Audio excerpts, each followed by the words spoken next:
मियाँ साहब, हम ये पॉइंट आउट करते रहे हैं कि खित्ते में न सिर्फ ये कि हमारी बिजली सबसे ज़्यादा महंगी है, यहाँ पर हमारा हमें जो डॉलर है वो भी महंगा है। इवन अफ़गानिस्तान के मुकाबले में हमारी करेंसी गिर गई और मुझे अगर गलत नहीं कह रहा तो वहाँ 60 अफ़गानियों का एक डॉलर था, जैसे 66 या 70 तकरीबन, और एक अफ़गानी ख़रीदने के लिए हमें 3 रुपये देने पड़ते हैं। ये थी वो माशी मुआवजा जो यहाँ की सक्सेसिव गवर्नमेंट्स ने किया। बहरहाल अब कुछ फ़ैसला किया गया है कि ओपन मार्केट में रेन इन किया जाए डॉलर को और इसको नीचे लाया जाए। क्या खबरें आपके पास, क्या क्या फ़ैसले किए गए हैं? और ये जो इसको जोड़ा जा रहा है नादरा के साथ, इसकी ख़रीद फ़रोख्त को कैमरे लगाए जा रहे हैं, व्हाट आर योर डिटेल्स? और ये डॉलर की ख़रीद फ़रोख्त में अब क्या क्या यानी कानूनी पेचीदगियाँ या आसानियाँ होंगी? जनाब मियाँ साहब फरमाइएगा कुछ। देखें काजी साहब, पहली तो बात तो ये है कि डॉलर की कीमत ये नहीं है जो इस वक्त पाकिस्तान में है। डॉलर की कीमत जो है वो 250 तक फ़ी डॉलर जो है वो है, और ये रियल कीमत है, और ये रियल कीमत जो है वो आने जा रही है। और ये हकीकी कीमत आप 2026 के पहले अवाइल में देखेंगे। अब जिसके पास डॉलर है वो बेच ले, क्योंकि 2026 1 जनवरी से जो है वो कवानीन भी सख्त होने जा रहे हैं और डॉलर जो है वो भी उसकी कमर टूटने जा रही है। इंटरनेशनल लेवल पर भी डॉलर की कमर टूट चुकी है और पाकिस्तान के अंदर भी वो रियल जो कीमत है, उसकी हकीकी कीमत उस पर आने जा रहा है। और ये कहा जा रहा है कि डॉलर जो है वो 250 से 270 के दरमियान में होगा, और 250 का जो है वो कहा जा रहा है, क्योंकि एक तो इसमें कवानीन बहुत सख्त हो रहे हैं। जो स्टेट बैंक है उन्होंने बाकायदा तौर पर एक सर्कुलर जारी कर दिया है। उन्होंने कहा है कि अब डॉलर की खरीदो फरोख्त जो है वो बाकायदा कैमरे के सामने होगी, और वो कैमरा जो है वो नादरा और वजारत दाखिला के सिस्टम के साथ लिंक होगा, और उसमें जो है वो बाकायदा तौर पर उसकी वेरिफिकेशन होगी। और ये भी कहा जा रहा है कि जो स्टेट बैंक है वो अब डॉलर नहीं खरीदेगा, और बाकी जो बैंक है उनको भी डॉलर खरीदने से मना किया गया है।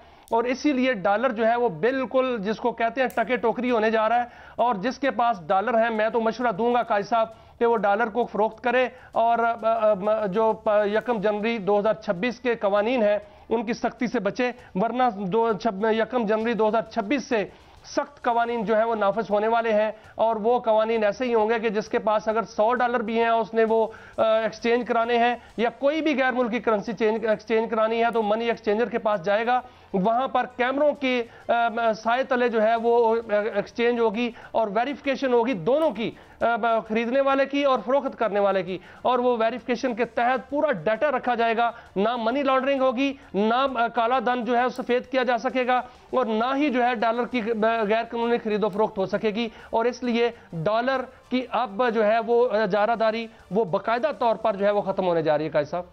यानी ये तो बड़ी अच्छी बात है, और वैसे भी हमने इतना को काला धन सफ़ेद कर लिया है कि शायद हमें अब शायद इसकी ज़रूरत नहीं रही मुस्तकबिल में।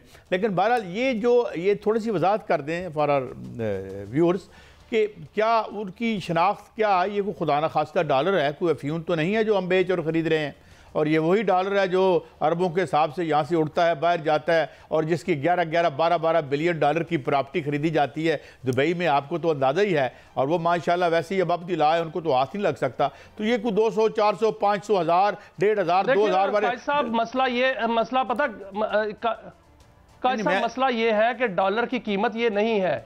अब डॉलर की जो हकीकी कीमत है उस पर अगर आया जाए, आप देखें कि कराची में बड़ी बड़ी फर्म्स जो हैं और लीगल फर्म्स जो हैं या जो डॉलर का कारोबार करते हैं, मनी एक्सचेंजर्स हैं जो बड़े बड़े, वो बाकायदा तौर पर कह चुके हैं कि डॉलर की ये कीमत नहीं है। डॉलर की कीमत जो है वो 210 तक भी हो सकती है, अब 235 भी हो सकती है, लेकिन अब जो नजर आ रहा है वो 250 तक जरूर डॉलर आएगा। अब मामला ये है कि स्टेट बैंक जब डॉलर खरीदेगा, 9 बिलियन डॉलर जो उन्होंने खरीद लिए, तो फिर डॉलर तो महंगा होना ही था। गवर्नर स्टेट बैंक खुद जो है वो इतराफ कर रहे हैं कि उन्होंने डॉलर खरीदे, ना फैसला ये कर लिया गया है कि डॉलर नहीं खरीदेंगे और डॉलर को जो है मार्केट पर छोड़ दिया जाएगा और डॉलर अपनी सतह पर आ जाएगा। मियां साहब, बात ये है कि 9 बिलियन डॉलर से उन्होंने खरीद के इसकी मुस्तहकम कर दी। ये हमारा स्टेट बैंक है या अमेरिका का स्टेट बैंक है? सवाल ये है कि या हमारी एक्सपोर्ट इतनी बढ़ रही थी और माशाल्लाह इतनी कि उससे कोई हमारी एक्सपोर्ट बढ़ गई हो, या अगर हमने अपनी करेंसी गिराई है जिस मफरूज़े पे गिराई जाती है, और इंतहाई बोदा और फजूल ये है अपना, क्योंकि अगर करेंसी गिरने से आपकी एक्सपोर्ट बढ़ती होती तो आज हम ये धक्के खा रहे होते कि 25वां हमने प्रोग्राम लिया है और अब और अगला भी शायद हम लें। जिस तरह कल हमारे प्रोग्राम में डॉक्टर फ़ारूक सलीम कह रहे थे, तो ये पॉलिसीज़ हमारे ही वहाँ पे बनाई जाती हैं। और जब ये पिछली गवर्नमेंट में PTI की गवर्नमेंट में ये इसको एक सावरन इदारा बना के इसको इंटरनेशनल जो मॉनेटरी फोर्सेज या एस्टेब्लिशमेंट है उसके हमने हवाले कर दिया, तो इसको यहाँ तक पहले हम ले के क्यों आए? देखें ना, ये इस डॉलर को क्यों सस्टेन करता रहा? इस डॉलर की कीमत को बुलंद तर रखने के लिए अगर ये सवाल आपने किया है तो स्टेट बैंक ने क्यों $9 बिलियन वहाँ से उठाए और हमारी जो करेंसी है उसको इस तरह से बेतौकीर कर दिया? मतलब ये हालत ये है कि मैं खुद असल में वो जवाब पेश करते हैं, स्टेट बैंक भी अपना जवाब पेश करता है कि उन्होंने डॉलर क्यों खरीदे हैं। कुछ पेमेंट्स करनी थी इसलिए डॉलर खरीदे गए, कुछ जो ज़खायर में रखने थे इसलिए डॉलर खरीदे गए, उनका अपना एक जवाब है।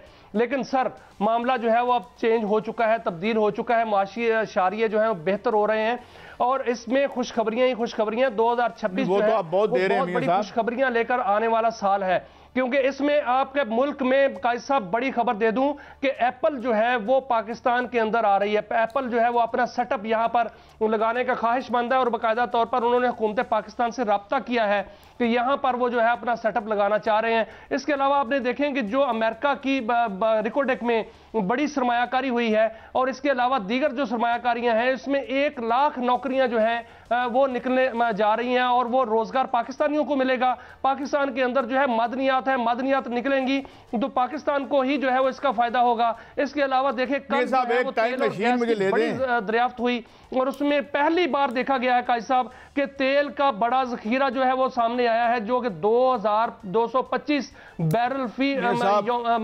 यौमिया मुझे ये बताएं ना, वो वहां से बरामद हुआ है। मुझे ये बताएं, खुशखबरियों का साल है अगला। जखीरा तो निकल आया, जखीरा निकला, जखीरा निकलने से एक दिन पहले अगर आज आपने जखीरा निकाला है तो कल ₹2.56 आपने प्रॉफिट बढ़ा दिया। ऑलरेडी लोग पेट्रोल नहीं खरीद सकते। आपने OMCs ऑयल मार्केटिंग कंपनीज का प्रॉफिट बढ़ा दिया, आपने डीलर्स का प्रॉफिट बढ़ा दिया। क्या आपको बहुत ही ज़्यादा गुर्बत का शिकार हो गए थे ये लोग जो तेल वगैरह वाले? मतलब अच्छा ये एक तो मुझे ये बताएं ना, आप मिसमैनेज किया, डॉलर को कहाँ का कहाँ ले गए। रोज़ आप कहते हैं पिछली गवर्नमेंट ने ये कर दिया, उसमें तो डॉलर $250 का था, वो 173-74 का गालबन, अगर मैं गलत नहीं कह रहा। आप कहाँ का कहाँ ले गए और उसके बाद अब आप कहते हैं हम ठीक कर देंगे। अब सवाल मियाँ साहब मैं आगे बढ़ता हूँ, ये तो हम देखेंगे डॉलर में क्या होता है और क्या नहीं होता।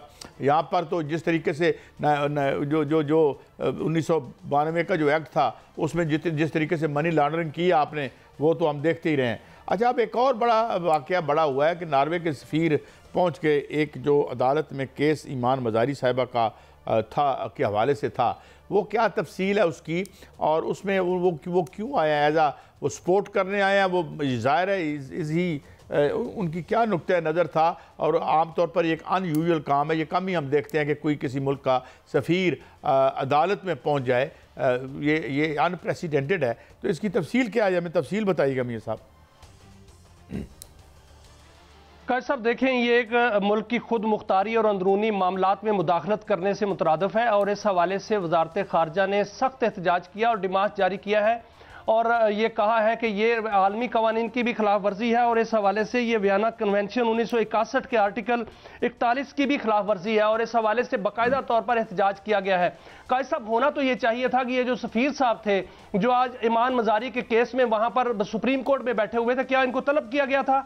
इनको नॉर्वे हुकूमत को वापस बुलाना चाहिए और वहां इनकी तहकीकात होनी चाहिए कि इनको इतनी हमदर्दी वहां क्यों है कि पाकिस्तान के अंदरूनी जो मामलात हैं उसमें मुदाखलत कर रहे हैं। असल वजह नहीं ये नहीं है, असल खबर मैं देता हूं कायद साहब। आप देखें कि नॉर्वे के अंदर जब रा के चीफ जो है वो पाकिस्तान से दुश्मनी करने वालों के साथ मुलाकातें करेंगे तो वो नॉर्वे में क्यों होती हैं तमाम मुलाकातें? मारंग बलोच के साथ जो वहां पर खुरा मिला वो भी नॉर्वे के अंदर जो है वो रा का बदनाम ज़माना चीफ जो है वहां पर मुलाकात करता है और वो जो है वो खुरा वहां से मिलता है। और इधर भी बहुत से ऐसे जो है ना फुटप्रिंट मिल रहे हैं कि नॉर्वे के अंदर जो एक्टिविटीज होती हैं और वहां जाकर मुल्क दुश्मन वहां बदनामी ज़माना को मिलते हैं। मुझे एक ब्रेक लेनी है, इसलिए उनको जो है वो याद सता रही है। अब मामला ये है, मैं माफी चाहता हूं, मैं आपको यहाँ रोक रहा हूं कि जो सफीर है मुझे ब्रेक लेनी है मियां साहब, होनी चाहिए कि कहीं इनके डांडे भी तो उनसे नहीं मिलते। मियां साहब वक्त ब्रेक हमने लेनी है। उनको बिल्कुल हमारे मामलात में मुदाखलत नहीं करनी चाहिए। कुछ हमें भी इंसानों की तरह अपने मामलात को दुरुस्त करना चाहिए।